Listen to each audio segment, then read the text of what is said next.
អាយដាមបណ្ឌិតម៉ៅភិរុនប្រធានកិត្តិយសសាខាកាកបាទក្រហមកម្ពុជាខេត្តកណ្ដាលអាយដាមនូសាខនប្រធានក្រុមប្រឹក្សាខេត្តកណ្ដាល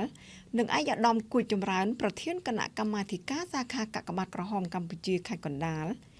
បាននិមន្តព្រះសង្ឃចំនួន90អង្គដើម្បីប្រារព្ធពិធីសូត្រមន្តចម្រើនព្រះបរិត្តនិងយាងនិមន្តគោចរបិណ្ឌបាតនិងប្រគេនទេយ្យវត្ថុដល់ព្រះសង្ឃជាកិច្ចចម្រើនព្រះជន្មវស្សាស្របតាមព្រះរាជបវេណីតាមគន្លងព្រះពុទ្ធសាសនាដើម្បីថ្វាយព្រះរាជកុសលសម្ដេចព្រះមហាក្សត្រីនរោត្តមមុនិនាថសីហនុព្រះវររាជមាតាជាតិខ្មែរក្នុងសេរីភាពសេចក្តីថ្លៃថ្នូរនិងសុភមង្គលនិងជាព្រះប្រធានកិត្តិយសកាកបាទក្រហមកម្ពុជាក្នុងព្រះជន្មាយុគម្រប់89យាងចូល90ព្រះវស្សាដែលពិធីដ៏មហាថ្លៃថ្លានេះបានប្រារព្ធធ្វើឡើងនៅស្នាក់ការសាខាកាកបាទក្រហមកម្ពុជាខេត្តកណ្ដាលនាថ្ងៃទី17ខែមិថុនាឆ្នាំ2025ក្នុងឱកាសដ៏មហាថ្លៃថ្លានេះសូមព្រះបរមរាជានុញ្ញាតលំអោនកាយថ្វាយព្រះរាជសព្ទសាធុការពរបវរសួស្តីសិរីវឌ្ឍនាចយាមហាប្រសើរថ្វាយសម្ដេចព្រះមហាក្សត្រី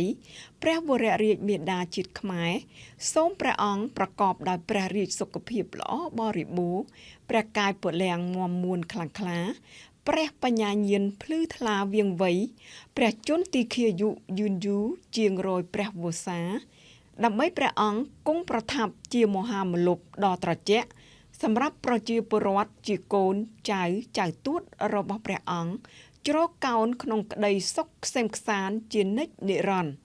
ក្នុងឱកាសដ៏មហាប្រសាថ្លៃថ្លានេះដែរថ្នាក់ដឹកនាំនិងសហការីនៃសាខាកាកបាទក្រហមកម្ពុជាខេត្តកណ្ដាលសូមអភិវន្ទថ្វាយនៅព្រះរាជកតញ្ញូកតវេទិតាដ៏ខ្ពង់ខ្ពស់បំផុតថ្វាយចំពោះសម្ដេចព្រះមហាក្សត្រីព្រះវររាជមាតាជាតិខ្មែរ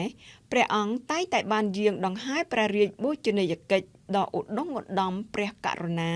ព្រះមហាវីរក្សត្រព្រះបរមរតនកោដ្ឋក្នុងពុទ្ធចក្រនិងអាណាចក្រកសាងនៅព្រះរាជសមិទ្ធផលជាប្រវត្តិសាស្ត្រដ៏ច្រើនសន្ធឹកសន្ធាប់ទុកជាមរតកដ៏មានតម្លៃឥតកណនាចំពោះជាតិមាតុភូមិជាក់ស្ដែងព្រះរាជវីរៈគំរូមនុស្សធម៌នៃសម្ដេចព្រះមហាក្សត្រីព្រះវររាជមាតាជាតិខ្មែរជាទីគោរពសក្ការៈដ៏ខ្ពង់ខ្ពស់បំផុតដែលជានិច្ចកាលព្រះអង្គតែងប្រោសព្រះរាជជូបត្ថម្ភគាំទ្រកាកបាទក្រហមកម្ពុជាគ្រប់កាលៈទេសៈផ្ដល់នូវកម្លាំងចិត្តដ៏ធំធេងដល់សម្ដេចគតិព្រឹទ្ធបណ្ឌិតប៊ុនរ៉ានីហ៊ុនសែនប្រធានកាកបាទក្រហមកម្ពុជានិងសហការី